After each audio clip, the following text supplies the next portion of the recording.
स्वयंपाकात स्वादाची जान, डीएम मसाले तुमच्या घराची शान. छत्रपती शासन महिला गृह उद्योग कबनूर इचलकरंजी घेऊन येत आहेत अस्सल परंपरेची मराठमोळी चव म्हणजेच डीएम मसाले. मटन मसाला, चिकन मसाला, धणे पावडर, गरम मसाला, बिर्याणी मसाला, तिखट चवदार मसाले आणि चटणी म्हणजेच डीएम मसाले. तर आजच आपल्या जेवणाची रंगत वाढवण्यासाठी केमिकल विरहित डीएम मसाले, गृहिणींच्या मनातले मसाले आणि चटणी अवश्य वापरा. डीएम मसाले महिला बचत गटाद्वारे करणारे स्वच्छ माफक दरामध्ये म्हणजेच डीएम मसाले. संपर्क दिव्याताई मगदूम, मोबाईल 91 30 80 22 55.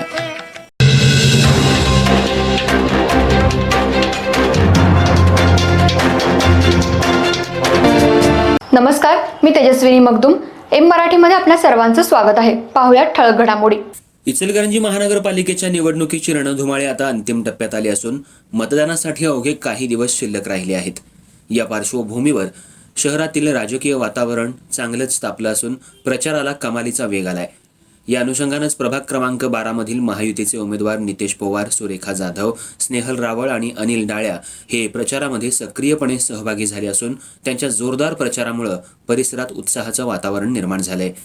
काल महायुतीच्या उमेदवारांनी भव्य अशी प्रचार फेरी काढली. ही फेरी आयजीएम चौक इथून सुरू होऊन गोकुळ चौक, भाजी मार्केट, दुर्गामाता चौक, पंचवटी चौक मार्गे विवेकानंद कॉलनी आणि पुजारी मळा या भागातून काढण्यात आली. उमेदवार आपल्या प्रभागात दाखल होताच नागरिकांनी त्यांचं उत्स्फूर्त स्वागत करत फुलांचा वर्षाव केला. ठिकठिकाणी उमेदवारांचं औक्षण करण्यात येत होतं, तर नागरिकांकडून शुभेच्छांचा वर्षाव होत असल्याचं चित्र पाहायला मिळालं. महायुतीचे चारही उमेदवार घराघरात जाऊन मतदारांशी थेट संवाद साधत नागरिकांचा आशीर्वाद घेत होते. त्यांच्या प्रश्नांना समजून घेत विकासाची ग्वाही देण्यात येत होती.